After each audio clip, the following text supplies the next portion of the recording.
মাথা রাখবো কি ব্যাপার স্বল্প সামনে নিয়ে যাচ্ছে একটু সরাই দাও আমরা অল্প অল্প খাদ্য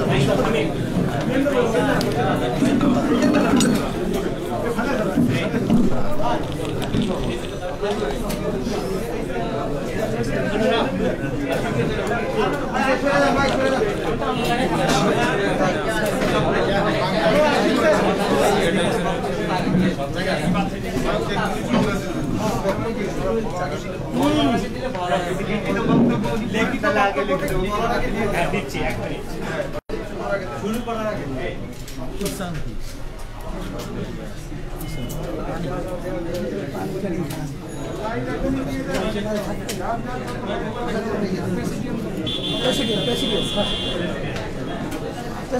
ঠিক আছে ঠিক আছে থাকেন ঠিক কথা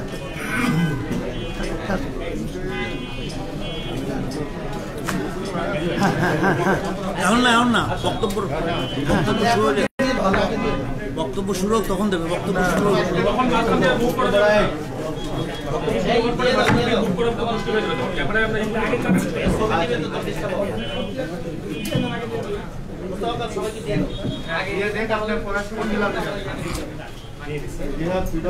আসসালামু আলাইকুম ওয়া রাহমাতুল্লাহি ওয়া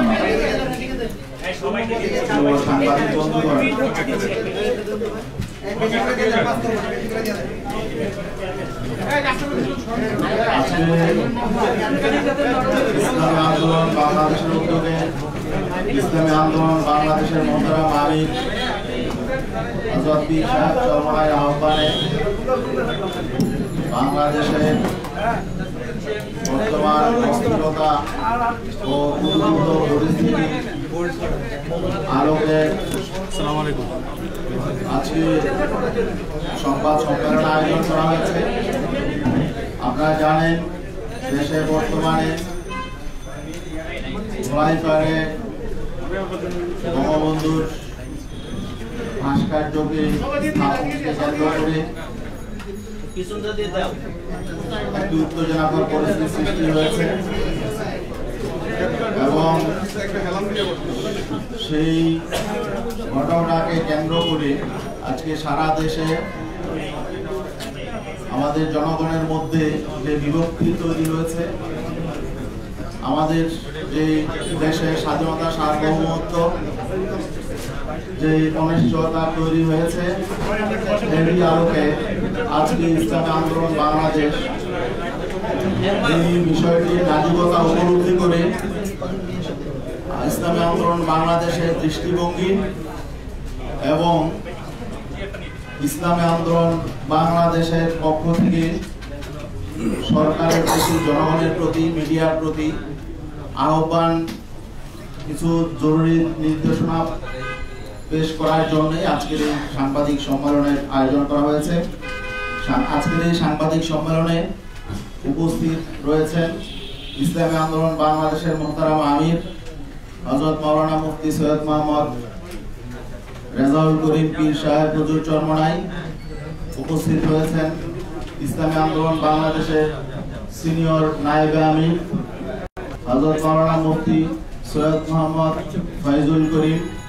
উপস্থিত রয়েছেন ইসলামী আন্দোলন বাংলাদেশের প্রেসিডিয়ামের অন্যতম সদস্য অধ্যক্ষ মাওলানা মুসাদ্দিক বিল্লাল মাদানী। উপস্থিত রয়েছেন ইসলামী আন্দোলন বাংলাদেশের অন্যতম উপদেষ্টা, রাজনৈতিক উপদেষ্টা অধ্যাপক আশরাফ আলী আকন। উপস্থিত রয়েছেন ইসলামী আন্দোলন বাংলাদেশের কেন্দ্রীয় যুগ্ম মহাসচিব অধ্যাপক মাহবুবুর রহমান। উপস্থাপনায় আছি আমি মাওলানা গাজী আতাউর রহমান এবং আরো উপস্থিত রয়েছেন বাংলাদেশের বিশিষ্ট ইসলামী ব্যক্তিত্ব, বিশিষ্ট রাজনৈতিক বিশ্লেষক মাওলানা ওবায়দুর রহমান খান নদভী। উপস্থিত আছেন ইসলামী আন্দোলনের প্রেসিডিয়ামের অন্যতম সদস্য জনাব গোলাম মাওলা, খন্দকার গোলাম মাওলা। আরো উপস্থিত রয়েছেন ইসলামী আন্দোলন বাংলাদেশের কেন্দ্রীয় সাংগঠনিক সম্পাদক ইঞ্জিনিয়ার আশরাফুল আলম, কেন্দ্রীয় প্রচার সম্পাদক আহমদ আব্দুল কাইয়ুম, সহকারী সাংগঠনিক সম্পাদক আতিকুর রহমান, সহপ্রচার সম্পাদক মাওলানা দেলোয়ার হোসেন সাকি এবং ইতিমধ্যে উপস্থিত হয়েছেন ইসলামী আন্দোলন বাংলাদেশের সহকারী মহাসচিব জনাব আলহাজ আমিনুল ইসলাম এবং ইসলামী আন্দোলনের অন্যান্য কেন্দ্রীয় নেতৃবৃন্দ রয়েছেন, ছাত্র আন্দোলনের সভাপতি সেক্রেটারি রয়েছেন, যুব আন্দোলনের সেক্রেটারি এবং ইসলামী আন্দোলন বাংলাদেশের বিশিষ্ট দায়িত্বশীল জনাব মাওলানা নেসারউদ্দিন রয়েছেন এবং রয়েছেন ইসলামী আন্দোলন বাংলাদেশের মুক্তিযোদ্ধা বিষয়ক সম্পাদক আলহাজ মোহাম্মদ আবুল কাশেম এবং অন্যান্য নেতৃবৃন্দ রয়েছেন। এখনই আজকের এই সংবাদ সম্মেলনে লিখিত বক্তব্য পেশ করছেন ইসলামী আন্দোলন বাংলাদেশের মুহতারাম আমির হযরত মাওলানা সৈয়দ মোহাম্মদ রেজাউল করিম পীর সাহেব।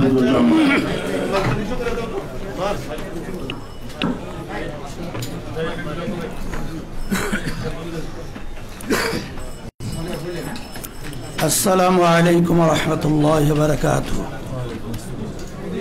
বিসমিল্লাহির রহমানির রহিম। নাহমাদুহু ওয়া নুসাল্লি আলা রাসূলিহিল কারীম, আম্মা বাদ।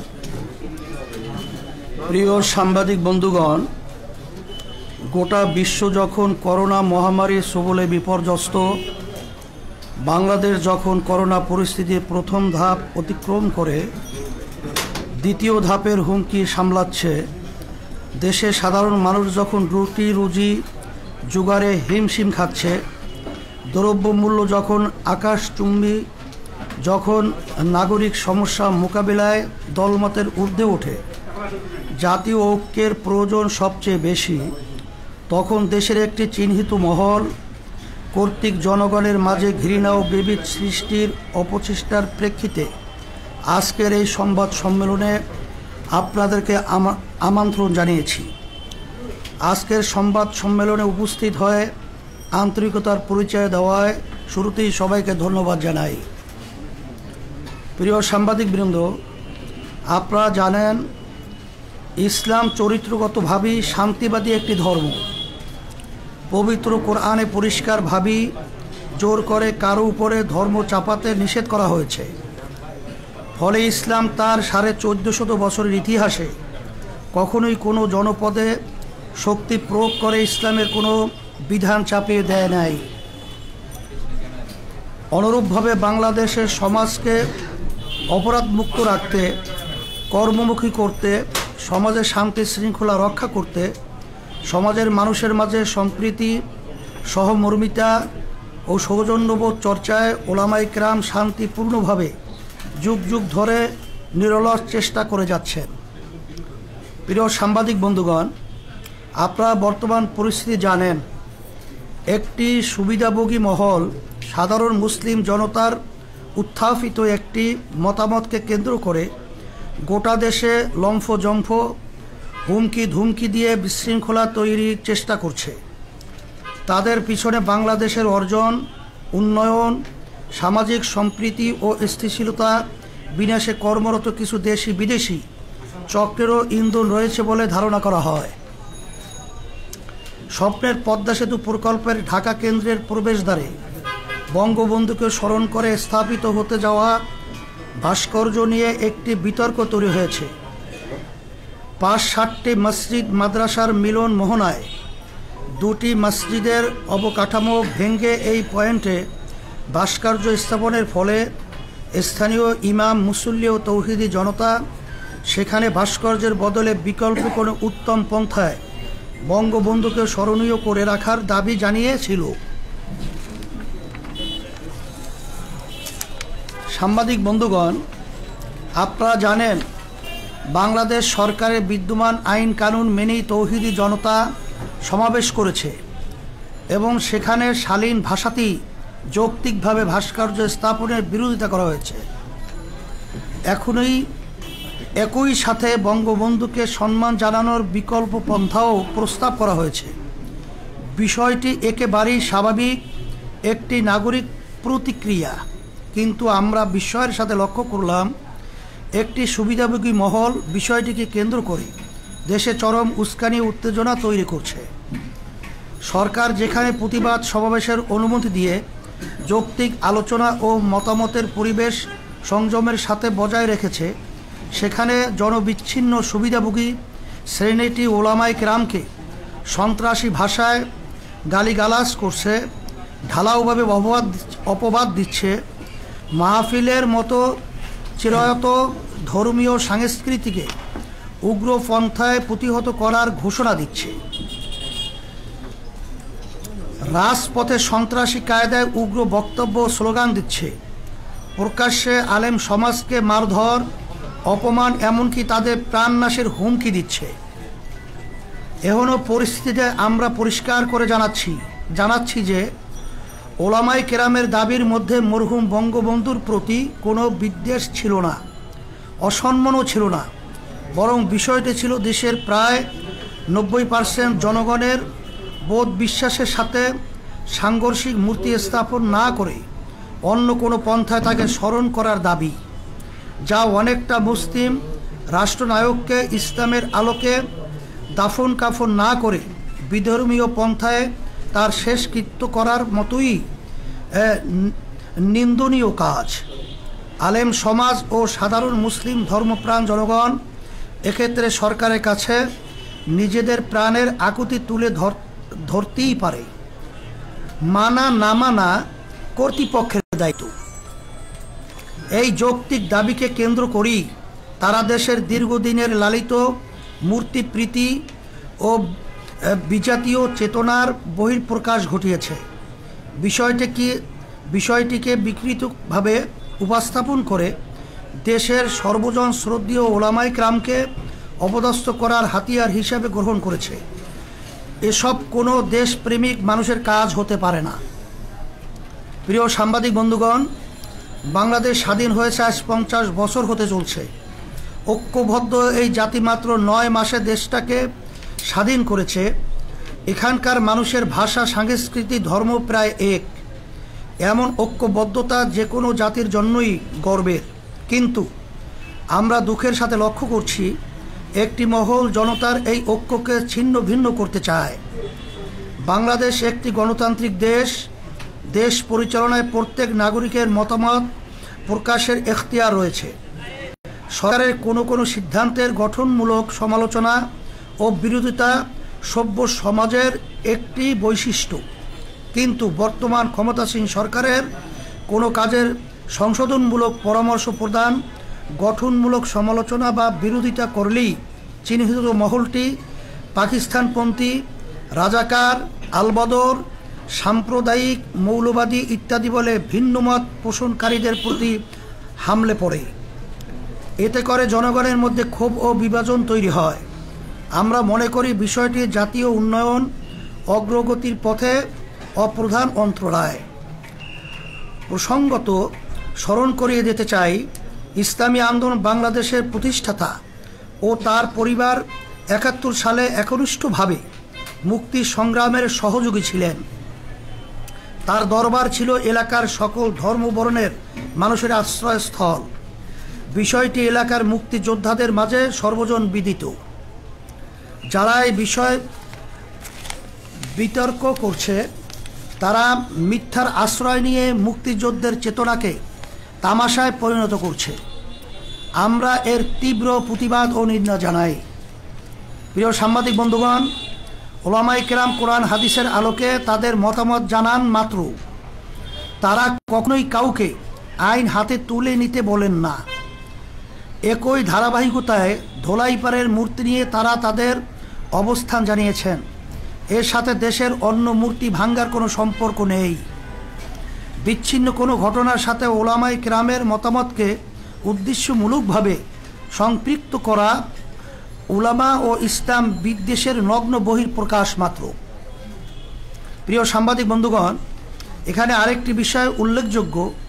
মরহুম শেখ মুজিবুর রহমানের শাসনামলে যারা তার বেশি বিরোধিতা করেছে, বঙ্গবন্ধুর চামড়া খুলে নেয়ার হুমকি দিয়েছে, বঙ্গবন্ধু হত্যার ক্ষেত্র তৈরি করেছে, মৃত্যুর পরে আনন্দ উল্লাস করেছে, তারাই আজ বঙ্গবন্ধুর সম্মান রক্ষার নামে অপসংস্কৃতি প্রসারের সবচেয়ে এগিয়ে।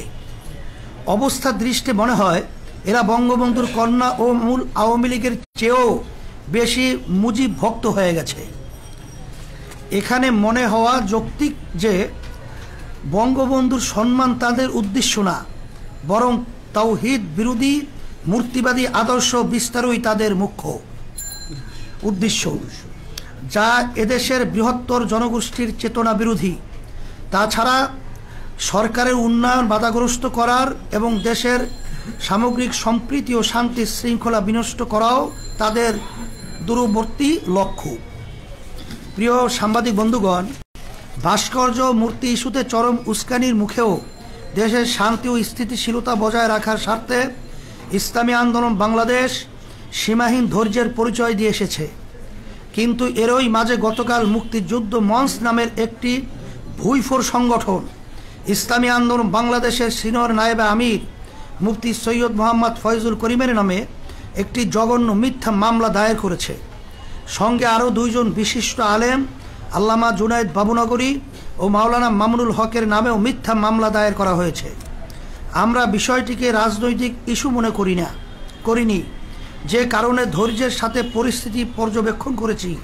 মাত্র আমরা আমাদের দলীয় ব্যানারে বা কোনো সহযোগী সংগঠনের ব্যানারে কোনো কর্মসূচিও দেইনি। উগ্রবাদী শক্তি ও তাদের উচ্ছৃঙ্খল সহযোগীরা আমাদের নীরবতাকে দুর্বলতা ভেবেছে। আমি সরকারকে এসব অন্যায় সীমালঙ্ঘনকারীদের নিবৃত্ত করার অনুরোধ জানাই ও ক্ষমতাধীন সরকার এবং তাদের সুবিধাভোগী উগ্র সমর্থকদের সতর্ক করে বলতে চাই, এদেশের ধর্মপ্রাণ সাধারণ মুসলমানরা আজ ঐক্যবদ্ধ। শান্তিপ্রিয় ধর্মপ্রাণ মানুষের ধৈর্যেরও একটা সীমা আছে। আমরা অনেক অপমান সহ্য করেছি। সরকার যদি তাদের সুবিধাভোগী উগ্র সমর্থক এবং দেশের বিরুদ্ধে ষড়যন্ত্রকারী শক্তিগুলোর বাড়াবাড়ি ও উস্কানিমূলক কর্মকাণ্ড বন্ধ করতে ব্যর্থ হয়, তাহলে সাধারণ দেশপ্রেমিক জনতা ও ধর্মপ্রাণ মানুষ তাদের বিরুদ্ধে প্রতিরোধ গড়ে তুলতে বাধ্য হবে। প্রিয় সাংবাদিক বন্ধুগণ, মূর্তি বা ভাস্কর্য নিয়ে বিরাজমান পরিস্থিতিকে আমরা দেশ বিরোধী অপশক্তির চক্রান্ত আকারে দেখছি। আমরা মনে করছি ওরা বাংলাদেশের মানুষের ঐক্য বিনষ্ট করে ভিনদেশি এজেন্ডা বাস্তবায়ন করতে চায়, সামাজিক ও ধর্মীয় অস্থিতিশীলতা তৈরি করতে চায়। এ বিষয়টিতে সরকারের অবস্থান নিয়েও আমরা হতাশ। সাধারণ মানুষের নিয়মতান্ত্রিক একটি দাবিকে কেন্দ্র করে যখন কুচক্রী মহল দেশে ওলামাদের বিরুদ্ধে উগ্রতা ছড়াচ্ছে, তখন তারা তা দমন না করে আরও উৎসাহ দিচ্ছে। আমরা মনে করি তাদের এই ভূমিকা বরং বন্ধুকে ছোট করছে, তার সম্মানকে মানুষের চেতনার সাথে সাংঘর্ষিক অবস্থানে ঠেলে দিয়েছে, অথচ এর কোনো দরকার ছিল না। জনগণ মনে করছে সরকার তাদের ব্যর্থতা, দুর্নীতি এবং অনিয়ম আড়াল করতেই এই অপকৌশলের আশ্রয় নিয়েছে। পরিশেষে আজকের সংবাদ সম্মেলন থেকে আমরা ইসলামী আন্দোলন বাংলাদেশের সিনিয়র নায়েবে আমির, দেশের বিশিষ্ট রাজনৈতিক ও ধর্মীয় ব্যক্তিত্ব মুফতি সৈয়দ মোহাম্মদ ফয়জুল করিম, আল্লামা জুনায়েদ বাবুনগরী এবং মাওলানা মামুনুল হক এর মিথ্যা মামলা প্রত্যাহারের দাবি জানাচ্ছি। পাশাপাশি যারা দেশের ওলামা সমাজকে এবং সম্মানিত ধর্মীয় ব্যক্তিদেরকে অশালীন ভাষায় গালিগালাজ করে, কটূক্তি করে, ব্যঙ্গ কার্টুন প্রকাশ করে, অপমান অপদস্থ করে প্রাণনাশের হুমকি দেয়, সংঘাত মারামারি ও মল্লযুদ্ধের আহ্বান জানায়, তাদের বিচারের আওতায় এনে শাস্তির দাবি করছি। আমরা আশা করছি সরকার আমাদের যৌক্তিক দাবি মেনে নিয়ে দেশকে অস্থিতিশীল পরিস্থিতির হাত থেকে রক্ষা করার উদ্যোগ গ্রহণ করবে। আর সরকার যদি ষড়যন্ত্রকারীদের নিয়ন্ত্রণে ব্যর্থ হয়, তাহলে ইসলামী আন্দোলন বাংলাদেশ নিজেদের নিরাপত্তা, মর্যাদা, মত প্রকাশের স্বাধীনতা ও নাগরিক অধিকার রক্ষার প্রয়োজনেই দেশের জনগণকে সঙ্গে নিয়ে বৃহত্তর কর্মসূচি দিতে বাধ্য হবে। আবারও সবাইকে আন্তরিক ধন্যবাদ জানিয়ে শেষ করছি। আল্লাহ হাফেজ, সবাইকে ধন্যবাদ। সাংবাদিক বন্ধুগণ, এই লিখিত মোহতারাম আমিরের লিখিত বক্তব্যের আলোকে যদি আপনাদের কোনো প্রশ্ন থাকে তাহলে প্রশ্নগুলো দয়া করে উপস্থাপন করুন। আমার প্রশ্ন হলো ভাই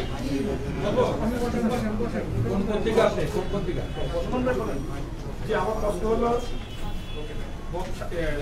স্বাধীনতা বঙ্গবন্ধু শেখ মুজিবুর রহমান সাহেব আমাদের সংবিধানের অবিচ্ছেদ্য অংশ বলে সরকার দাবি করছে এবং মনে করছে, আর ভাস্কর্য বিরোধী আন্দোলন যেটা আপনার প্রতিবাদে প্রতিহত করার চেষ্টা করছে সেটা সংবিধানের স্পষ্ট লঙ্ঘন বলে সরকার দাবি করছে। এই বিষয়ে আপনাদের বক্তব্য কি? এখানে আমরা ইসলামী আন্দোলন বাংলাদেশ পরিষ্কারভাবে আমরা আজকে আমাদের লিখিত বক্তব্যে কথাটা পরিষ্কারভাবেই আসছে। তারপরেও যেহেতু আপনি প্রশ্ন করছেন, ইসলামী আন্দোলন বাংলাদেশ আমরা ইসলাম নীতি আদর্শ লালন করি। ভাস্কর্য এবং মূর্তির ব্যাপারে ইসলাম কি সমাধান দিয়েছে, শরিয়াত কোরআন এবং হাদিস কি সমাধান দিয়েছে, বাংলাদেশের সকল উল্লেখযোগ্য হক্কানি ওলামাই কেরাম একত্রিত হয়ে ইসলামের যে এ ব্যাপারে যে সিদ্ধান্তগুলো তাদের মতামত প্রকাশ করেছে, এটা যদি সংবিধানের সাথে সাংঘর্ষিক আমি মনে করি না। কারণ বাংলাদেশ সরকার তার নির্বাচনের আগে তার নির্বাচনী ইশতেহারে প্রকাশ করেছেন যে সে যদি সরকার যদি গঠন করতে পারে, তারা যদি বিজয় লাভ করে, তারা ইসলাম বিরোধী শরিয়া বিরোধী কোনো আইন পাশ করবে না। বিধায় তার কথাকেই আমরা সমর্থন হিসাবেই ইসলামের নীতি আদর্শ ভাস্কর্য মূর্তি এটার ব্যাপারে কি সিদ্ধান্ত, এটাই আমরা আমাদের ইসলামী দৃষ্টিতে আমাদের মতামত প্রকাশ করেছি। বিষয়টা হচ্ছে কুষ্টিয়াতে মূর্তি ভাঙা হয়েছে। আমি সময় টিভি থেকে বলছি, কুষ্টিয়াতে যে মূর্তি ভাঙা হয়েছে এই বিষয়ে আপনাদের সমর্থন আছে কি নাই? এ ব্যাপারে আমরা পরিষ্কারভাবে আজকে আমাদের লিখিত বক্তব্যে আমরা কথাটা উল্লেখ করেছি যে আমরা শুধুমাত্র ইসলামের দৃষ্টিতে ভাস্কর্য মূর্তির ব্যাপারটা পরিষ্কারভাবে আমরা ইসলামের দৃষ্টিতে মতামত প্রকাশ করেছি। কিন্তু মূর্তি ভাঙ্গা বা কাউকে উস্কিয়ে দেওয়া বা মূর্তি ভাঙ্গার ব্যাপারে কোনো মতামত আমরা প্রকাশ কোনো ওলামায়ে কেরাম করেন নাই, আমরাও করি নাই, এবং আইন শৃঙ্খলা আমরা হাতেও তুলে নিইনি। একটা ব্যাপার জানতে চাই, এই মূর্তি ভাঙাটা আপনার কাছে কি মনে হয়, এটা কি ঠিক হয়েছে নাকি ঠিক হয়নি? মূর্তি ভাঙ্গার ব্যাপারে আমরা পরিষ্কারভাবে আজকেও বলেছি, যদি এ ধরনের কেউ উদ্দেশ্য প্রণোদিতভাবে এ ধরনের আচরণ করে থাকে, এটা সম্পূর্ণ নিয়ম বহির্ভূত এবং এটা উদ্দেশ্য প্রণোদিত। এবং সাথে সাথে সরকারকে বলবো যে এটা সঠিক তদন্তের মাধ্যমে যে আসলে মূলত আমরা বিষয়টাকে যে বিভিন্ন কায়দায় যে সিসি ক্যামেরা রয়েছে তার যে ধরনটা আমরা লক্ষ্য করছি, এটা আমাদের কাছে প্রশ্নবিদ্ধ। এটা সঠিক ভাবে তারা তদন্তের মাধ্যমে দোষীদের ব্যাপারে তারা ব্যবস্থা নেবে, এটা আমরাও সমর্থন করি। আমার নাম হচ্ছে মোস্তফা মল্লিক, আমি চ্যানেলের বিশেষ প্রতিনিধি। আপনি একটা জায়গায় বলেছেন যে চক্রান্ত আকারে আপনারা দেখছেন এবং এটা বলছেন যে তারা ভিন দেশে এজেন্ডা বাস্তবায়ন করতে চায়। আপনারা এই তৃতীয় পক্ষ শক্তিটাকে কাকে বোঝাচ্ছেন? এটা আপনার তালাশ করে বের করে নেবেন। তবে আমরা আজকে তাদের যে লক্ষ্য উদ্দেশ্য, তারা অনেক সময় সরকারের কার্যক্রমকেও তারা সমালোচনা করে। এটা কোনো গোষ্ঠীকে, যেমন নাকি আমরা এখানে ওবায়দুল কাদের সহ, ওবায়দুল কাদের আমাদের বর্তমানে আওয়ামী লীগের সেক্রেটারি জেনারেল, সে বিভিন্ন এই ধরনের সংগঠন যারা নাকি উস্কানিমূলক এবং বিশৃঙ্খলা সৃষ্টির জন্যে তারা কার্যক্রম পরিচালনা করছে, ভুইফুর হিসেবে তাদেরকে আখ্যা দিয়েছে। আমরা আমাদের বক্তব্য সেই ধরনের কথাটাই আমরা আজকে উল্লেখ করেছি। আপনাদের যে বৃহত্তর কর্মসূচির কথা বললেন, বৃহত্তর কর্মসূচি কি ধরনের কর্মসূচি আপনারা দিতে পারছেন? সেটা সময়ের ব্যবধানে অবস্থার পরিপ্রেক্ষিতে আমরা সেভাবে পরামর্শ ভিত্তিক আপনাদেরকে জানাবো ইনশাআল্লাহ। আসলে এখানে একটা কথা স্পষ্ট করতে হয়, একটা হলো বঙ্গবন্ধুর নিজেকে কটূক্তি করা, তাকে অশ্রদ্ধা সম্মান করা, আর তার প্রতিকৃতি ভাস্কর্যকে না মানা, দুইটা জিনিস এক না। যেমন বাবা অসুস্থ, ডায়াবেটিস রোগী, 2 ছেলে, বাবা মিষ্টিকে পছন্দ করে, এক ছেলে তার কাছে মিষ্টি নিয়ে যায়, আর এক ছেলে তার থেকে জোর করে মিষ্টি ছিনিয়ে নিয়ে যায়। উভয় দৃষ্টিতে দেখা যায় একজন তার প্রিয় আর একজন তার প্রিয়, কিন্তু যে জ্ঞানী সে অবশ্যই মনে করবে যে যেই ছেলে বাবার ডায়াবেটিস রোগীর থেকে মিষ্টি ছিনিয়ে নিয়ে যায় সেই তার উপকারী এবং তিনিও সবচেয়ে বেশি। আমরা মনে করি বঙ্গবন্ধু শেখ মুজিবুর রহমান একজন মুসলমান, তার মাথায় টুপি, তার বাবার মাথায় টুপি, তার বাবার দাড়ি বড় বড় দাড়ি। যারা আজকে বঙ্গবন্ধু সেই টুপিকে কোন কুকুরের মাথায় দেয় তারা বঙ্গবন্ধু শ্রদ্ধা করে, তার দাদা দাড়ি বাবাকে যা শ্রদ্ধা তারা বঙ্গবন্ধু শ্রদ্ধা করে না। আর মনে রাখতে হবে বঙ্গবন্ধু দেশ এর ছিল না, এরা ছিল অনেক দূরে। এদেশে আসছে কেন, ইরাক থেকে কেন আসছে তাদের ইতিহাস হবে। বঙ্গবন্ধুর পরিবার ইরাকের বিদেশি অনেক আগে ধর্ম প্রচার করার জন্য, তার জাতিগতভাবে ধার্মিক, বাবা দাদা ধার্মিক, তার সমস্ত গোষ্ঠী ধার্মিক। খোদ বঙ্গবন্ধুকে বলেছেন এদেশের ডাকাতরা চোরেরা সব কিছু নিয়ে এসে, কিন্তু ইমানদার লোক আমরা বেঁচে আছি, ইমানের সাথে তাদের মোকাবিলা হবে। এটা বঙ্গবন্ধু নিজের বক্তব্য, তিনি কি বলেছেন ইনশাআল্লাহ। কাজী যারা বঙ্গবন্ধুকে আক্রান্ত করতেছে, যারা বঙ্গবন্ধুর চামড়া দিয়ে ঢুকঢুকি এবং জুতা বক্তব্য দিয়েছে, আজকে আমরা দেখছি এই তারাই আজকে এই মুক্তিযোদ্ধা হিসাবে তারা আপন হিসাবে স্বীকৃতি পাইতেছে। আমি মনে করি বাস্তবায়ন চায়, যারা এই দেশ দখল থেকে হুমকি দেয় বান করতে চায়, এরা হয়তো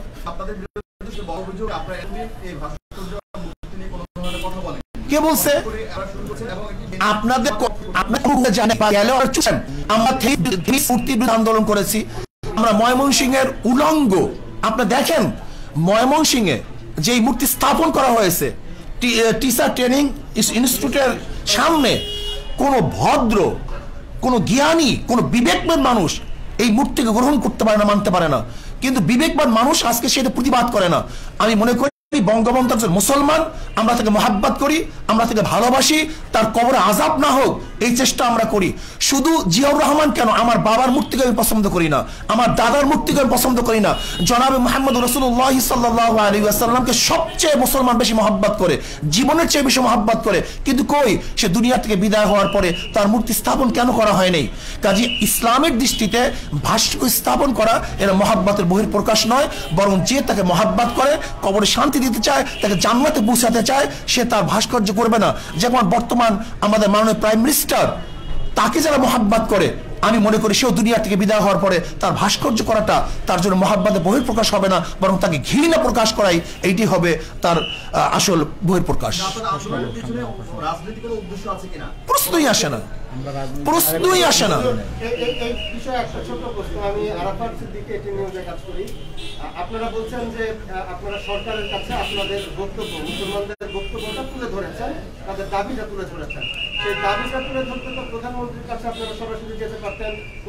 আমাদের দেশের প্রক্রিয়া এইভাবে, আমাদের দেশের প্রক্রিয়া দাবি, সরকারের কাছে দাবি জানাবার প্রক্রিয়া হলো জনসাধারণকে সামনে নিয়ে তাদের বক্তব্য উপস্থাপন করা। এইটি আমাদের দেশের প্রক্রিয়া, গণতন্ত্রের রাষ্ট্রের পদ্ধতি প্রক্রিয়া এইভাবেই হয় দাবি জানাবার। যে সংগঠনগুলোর কথা বলছেন বা যারা আপনাদের নামে মামলা করেছেন, তাদের দাবি হচ্ছে যে ভাস্কর্য এবং মূর্তি এক নয়, এবং গেল কয়েকদিন ধরে এই ধরনের বক্তব্য আমরা গণমাধ্যমে পাচ্ছি। তো আসলে আপনাদের কাছে আমি এটার সাথে যুক্ত করতে চাই যে সরকার, মানে যাদের পক্ষ থেকে মামলাগুলো করা হয়েছে কিংবা যারা এই যে আপনাদের বিরোধিতা করছে, তারা বলার চেষ্টা করছে যে শুধুমাত্র বাংলাদেশেই না, পৃথিবীর বিভিন্ন ইসলামী দেশেও নানান ধরনের ভাস্কর্য তৈরি হয়েছে এবং সেগুলো তাদের ঐতিহ্যকে লালন করছে। সুতরাং ভাস্কর্য এবং মূর্তি এক নয়, এবং ভাস্কর্য আসলে শরীয়ত বিরোধী নয়, এবং যারা ভাস্কর্য বিরোধিতা করছে তারা ধর্মের অবজ্ঞা দিচ্ছে। আপনাদের যুক্তিটা ব্যাস, আলহামদুলিল্লাহ, কত সহজ। যদি তারা ভাস্কর্য স্থাপন করে মূর্তি স্থাপন করবে না, যদি এটা সরকারের আন্তরিকতা হয়, তাহলে এখন প্রমাণ করা দরকার ভাস্কর্য মূর্তি এক কি এক না। যদি এক না হয় তাহলে দ্বিতীয় প্রশ্ন আসবে, আর যদি এক হয় তাহলে তারা ফিরে আসবে। আমি প্রশ্ন করতে চাই, যারা মূর্তি স্থাপন করে তাদেরকে কি বলা হয়? ভাস্কর বলা হয়। আর যারা ভাস্কর্য স্থাপন করে তাদেরকে বলা হয়, তাদের ভাস্কর বলা হয়। সহজ কথা। মূর্তি স্থাপন, মূর্তি যে বানায় তাকেও ভাস্কর বলা হয়, যে ভাস্কর বানায় তাকেও ভাস্কর বলা হয়। গতকালকেও যে বঙ্গবন্ধুর যে কুষ্টিয়ায় মূর্তি ভাঙা হয়েছে বা আপনারা যেটা বলে ভাস্কর্য ভাঙা হয়েছে, কলকাতার অনলাইন পত্রিকায় নিউজ হয়েছে যে বাংলাদেশে বঙ্গবন্ধুর মূর্তি ভাঙায় নিয়ে উত্তেজনা তৈরি হয়েছে। এবং কলকাতা আনন্দবাজার পত্রিকা সহ অনেক পত্রিকার আমাদের কাছে রেফারেন্স আছে যে সেখানে মহাত্মা গান্ধীর যে ভাস্কর্য এটাকে মূর্তি বলা হয়েছে, এবং লেনিনের যে ভাস্কর্য এটাকে মূর্তি বলা হয়েছে, বিবিসিতে বলা হয়েছে। লেনিনের 100 বছর পূর্তিতে আনন্দবাজার সেটা সম্পাদকীয় করেছে, তাই না? এবং সেই যে বিভিন্ন জাদুঘরে প্রিয়াঙ্কা চোপড়া এবং এই যে শ্রীদেবী তাদের মূর্তি স্থাপন করা হয়েছে, এটাকে মূর্তি বলা হয়েছে। তো পূজা করে না কেউ, তো ভাস্কর্য। শুনে স্পষ্ট ইসলামের দৃষ্টিতে আমি পরিষ্কারভাবে বলতে চাই, একটা হলো ভাস্কর্য বা মূর্তি স্থাপন করা, আর সেটাকে পূজা করা। যদি কেউ মূর্তিকে পূজা করে সেটা শিরক হবে, আর স্থাপন করে হারাম হবে, নাজায়েজ হবে। যেমন কেউ যদি মদ পান করে হারাম হবে, কেউ যদি জায়েজ মনে করে বেঈমান হবে, কুফুর হবে। কেউ নামাজ না পড়লে ফাসেক হবে, কেউ অস্বীকার করলে কাফের হবে। ঠিক কেউ মূর্তি স্থাপন করলে এটা হারাম হবে, নাজায়েজ হবে। কেউ সেখানে সেজদা করলে, তার কাছে আরাধনা করলে সেটা শিরক হবে। একই জিনিস।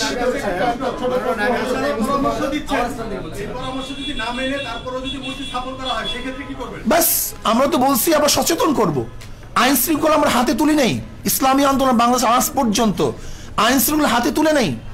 আমাদের কাজ হলো সতর্ক করা, পরামর্শ দেয়া, তাদেরকে জানিয়ে দেওয়া, অন্যায় প্রতিবাদ করা। আপনাদের এই প্রশ্নের উত্তরগুলো অনেকটাই আমাদের লিখিত বক্তব্য চলে আসছে।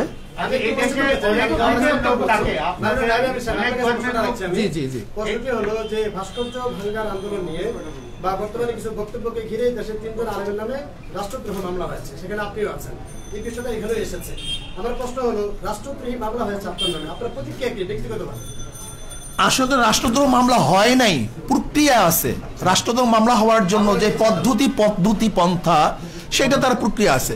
আমি মনে করি এটা আমাদের উপর অবিচার করা হয়েছে। আমরা রাষ্ট্রদ্রোহ কোনো কাজ করি নাই, বরং যদি এই মামলা আমাদের বিরুদ্ধে হয় তাহলে আমি মনে করবো অবৈধভাবে আমাদের উপর জুলুম করা হয়েছে। সরকার আমাদের জুলুম করছে এবং জনগণের কাছে আমরা এটা উপস্থাপন করব, জনগণ এই বিচার করবে। আচ্ছা, এই দেশে অনেক ধর্মের লোক বসবাস করে, ইসলাম ধর্মের বাইরেও অনেক লোক, কিন্তু আপনাদের এইসব যারা অনেক সময় তাদের ধর্মীয় বিধান অনুযায়ী মূর্তিকে তারা হয়তো পূজা করে, তো আপনাদের এই বক্তব্যের পরে যে বাংলাদেশের যে একটা অসম্প্রদায়ের চরিত্র, সেটা কি কোনো রকম আঘাত আসবে কিনা, কিংবা অন্য ধর্মের প্রতি প্রশ্নই আসে না।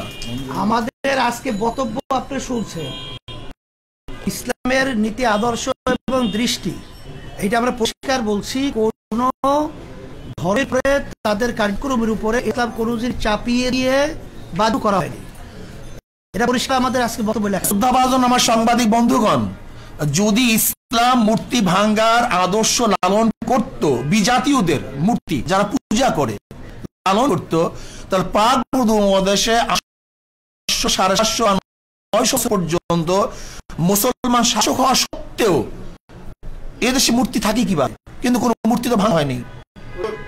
আপনি ভাস্কর্যের যে ব্যাখ্যাটা দিয়েছেন, ভাস্কর্যে যদি প্রাণীর ছবিটা থাকে তাহলে সেটা কিন্তু আসলে ইসলামের জন্য হারাম। এবং সেই সঙ্গে আপনাদের বক্তব্য, চিত্রকর যারা ছবি আঁকেন তারা তো আসলে হারাম, তারা তো আসলে নিষ্ঠতম জায়গায় লিখিত হবে।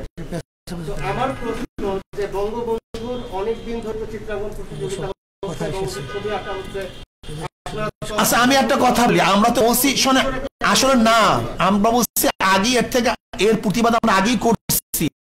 হুট করে হলো কিভাবে? এদেশে আরো খুন হয়েছে, কিন্তু সিনা খুন হওয়ার পরে এইটা সেই অবস্থায় বুঝতে, যা দেশে ধর্ষণ, লুট, তরাস, খুন, গুম যারা সেঞ্চুরি পালন করছে, তারা আজকে আমাদেরকে বলতেছে আমরা দেশদ্রোহী, আমাদেরকে মল্লযুদ্ধের জন্য আহ্বান করতেছে। আমরা তাদের সাথে মল্লযুদ্ধ করতে চাই না। তো আপনারা তো নানান বিষয় নিয়ে সবসময় সোচ্চার থাকেন, মাদ্রাসায় যে ছাত্র নির্যাতন হয় সেইসব বিষয় নিয়ে আপনারা 100 বার বলতেছি, আমরা 100 বার বলতেছি, যেখানে অপরাধ আছে তার বিরুদ্ধে আমরা করি, কিন্তু অপরাধ চাপিয়ে দেয় মন্দিরের মধ্যে, গির্জার মধ্যে। শুধু তাই না, আজকে দেখেন আপনি যে আমরা তো এইটার প্রতিবাদ করি, বরং যারা এইটার সমকামীর আইন পাশ করার জন্য যারা বারবার উত্থাপন করছে আমরা তাদের বিরোধিতা করছি। কাজে এইটার বিরোধিতা আমরা, শুধু তাই নয়, আজকে দেখেন হুমায়ুন আহমেদের ঘেটো ছেলে কমলা, ঘেটু পুত্র কমলা, এই ঘেটু পুত্র কমলার এই সিনেমার মাধ্যমে, নাটকের মাধ্যমে এইটা তো গোটা দুনিয়ার মধ্যে ছড়িয়ে দেওয়ার অপচেষ্টা তারা করছে। কাজে এই অপবাদ তো তাদের উপরে আসবে, এটা আমাদের উপরে আসবে কেন? যেটা আমরা সবসময় হারাম বলতেছি, নাজায়েজ বলতেছি, সর্বোচ্চ ঘৃণার জিনিস মনে করতেছি। কাজে আমি মনে করি দেশ যেহেতু নষ্ট হয়ে গেছে, দেশ যেহেতু ধ্বংস হয়ে গেছে, কাজে এর কিছু আচরণ সব জায়গায় লাগতে পারে, এটা বিচ্ছিন্ন ঘটনা, কিন্তু তার উপরে জাতির কোনো অবদান। আল্লাহ পাক আমাদের সবাইকে কবুল করেন। আপনারা উপস্থিত হওয়ার কষ্ট করায় শুকরিয়া আদায় করছি এবং মেহমানদারি, আর আপনারা মেহমানদারি আপনাদের জন্য ব্যবস্থা রাখা হয়েছে। আশা করি আপনাদের মেহমানদারি আপনারা গ্রহণ করবেন। আর আপনাদের আজকে ওয়ালাইকুম সালাম, সকলকে ধন্যবাদ জানাই। আজকে আপনারা আন্তরিকভাবে যে সুন্দর পরিবেশ তৈরি করেছেন, আপনাদেরকে অসংখ্য ধন্যবাদ। আজকে সাংবাদিক সম্মেলন কার্যক্রম আলোচনা এখানে সমাপ্ত হলো। সম্মানিত সাংবাদিক বন্ধুগণ, আপনাদের জন্য সামান্য আপ্যায়নের ব্যবস্থা আছে।